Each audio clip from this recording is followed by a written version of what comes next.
honored to introduce to you one of the most passionate and influential leaders in America today, Mr. Ryan Parrott, author, public speaker, and founder of 2 nonprofits benefiting veterans and first responders.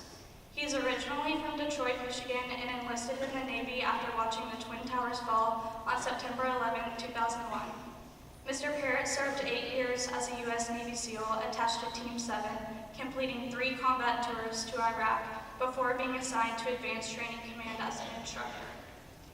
In 2005, while serving in Iraq, Mr. Parrott's vehicle was hit by an explosive device, causing a flash fire and throwing him from the vehicle.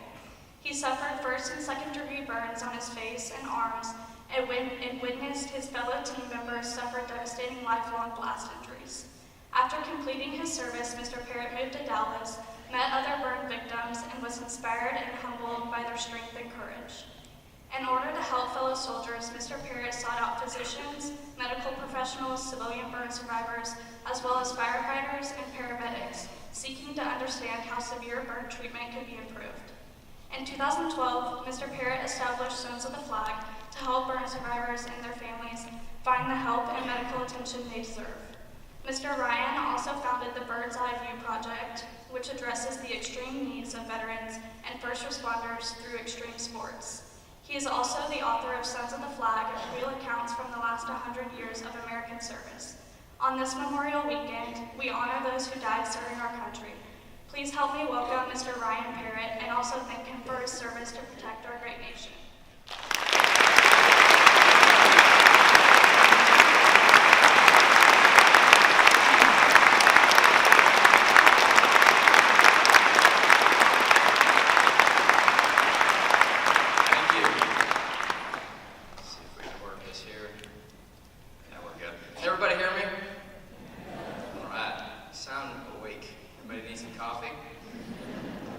Congratulations on making it to this point. This is a very special occasion for me, and I'm honored to be here because this is where it all started for me. You see, I grew up in Detroit, Michigan, and I was a failure, an absolute failure in everything.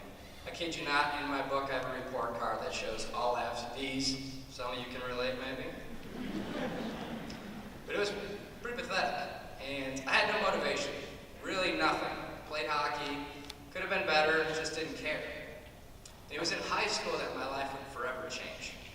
You see, I was in an elective class called Motivational Psychology. And there was a teacher who was a Marine in Vietnam. And he used to talk about the Marine Corps every step of the way, to the point of ad nauseam. Finally, one day he walks into the room knowing that I'm failing. And this is why I love teachers so much, because teachers talk to the entire class, much like I'm doing to you today. But every so often, they're going to strike at somebody specific in the room to really help lift them. And this specific day, he came in and he wanted to get me motivated. So he comes in the room, grabs the American flag and says, "Ladies and gentlemen, we touched on the Marine Corps. And there's only one thing better than the Marine Corps, and that's the United States Navy SEALs." And I couldn't believe what he said. You know, back then, we didn't know anything about the SEALs. And he made it sound like Navy SEALs live on the moon and they breathe water, which I assure you they do. It's a true story. But ultimately, it was so fascinating. It's like, wow, that's something I want to do with my life. I got to do it. So I stayed after class and I said, "Mr. Barnes, hey, what is it? I want to do the SEAL thing." And he laughed at me. He's like, "Ryan, you want to go to the toughest elite military training this country has to provide, and you can't even pass my elective class."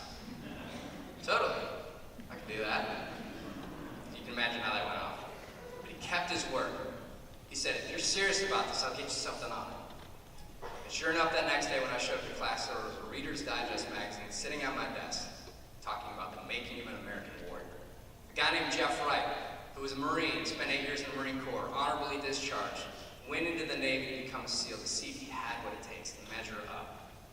And I couldn't believe it. I couldn't put it down. In fact, that's the first book I ever read. It was like 8 pages, so it's pretty good. Really excited. No judging. But I was so fired up. I still have the book to this day. But you know what? That wasn't enough. Textbook can't make you change your world. You have to change your world yourself. And I ended up going from that back to screwing up, failing every subject in school, not caring about anything. My parents tried so hard to motivate me, and they never quit on me. And I remember sitting in class one day, and they turned on the TV, and I saw this tower, this giant building on fire. watched it crumble. And I knew right then and there that it was my job to get up and do something about it. Maybe I can't change the world myself, but collectively as a team, if we all fight for the same mission, we sure can. So I got up out of class and I went to the recruiter station. And I said, I want to be a SEAL, I don't care what it takes, sign me up. And I was 17 at the time, I was too young. So I had to wait. But from that day on, I had my motivation. I was in the gym every single day, fighting hard, training with guys who were bigger than me, stronger than me, definitely not better looking than me. Working extraordinarily hard to get to where I needed to be. And, you know, I was very, very blessed. From a young age, I was raised to believe in God, and I've always kept that in my heart. And I trust in His Word, and I follow His footsteps. And I was lucky enough, right after graduation, to join the Navy and get selected to go to SEAL training, which they call BUDS. And this is really cool. Like I said, it all started in high school for me, moving forward, just like where you're at today. The world is right here at your fingertips waiting. I'm so excited for each of you. So sure enough, in boot camp, I raised my hand because I was going to special activities, SEAL training. And I got accepted to BUDS, Basic Underwater Demolition SEAL Training. I'm sure you've seen some movies, heard some things. There's been a couple things on the news, killing the biggest terrorists in history. It's great stuff. But ultimately, I remember getting this letter in the mail saying you're going to BUDS. And I was so excited. And I remember showing up to SEAL training first day. It was nighttime. It was freezing cold in San Diego, but it's still cold. Right on the ocean. I could hear the ocean roaring. And I heard that we were showing up in the day at Class 244's Hell Week, which is the hardest week we have in SEAL training. It's 5.5 days long. We are cold, wet, tired, and miserable. You get no sleep. It is miserable. And it's a test. Do you have what it takes? So I remember hearing about this, and then we show up and I start to smell the ocean. I can hear it. And then I can smell these guys before I can see them as they're coming to run by us. And they were down to a handful of guys. And I look at each one of them, and every one of them are staring 1,000 feet in front of them. They call that the 1,000-yard stare. One after the next pass by me. Nobody looks at me, and I'm starting to get anxiety. Like, I don't know if I have what it takes. What am I doing here? Man, I should still be in high school. And then the last guy really changed that spark for me. Because everybody had this 10,000-foot stare, and so did he. And then as he ran by, he ended up turning his head at the very last minute, looking at me and going, I knew there was still life in him. I was like, okay, I got it. It's crazy. SEAL training's crazy. We started out first day with over 1,000 push-ups, followed by multiple different types of PT. It was amazing. Hell Week is the 5th week in SEAL training. I'm 19 years old. I am 19 years old in SEAL training. And I'm ready to be here. I want to do this because you know what? Something that it teaches you right early on is it's up to you. If you want it, you will have it. All you got to do is work hard for it. Nobody can take anything away from you. It's proven it to me time and time again through my training. I knew that fifth week, Hell Week was coming up. So you got to hold on to something real strong, real powerful. What is your spark? If you hear me in the future talk, I always talk about a spark. What is your spark? Something inside you that ignites that fire to make you drive past hard times, to make you go the distance, to find out what you really have in the gas tank.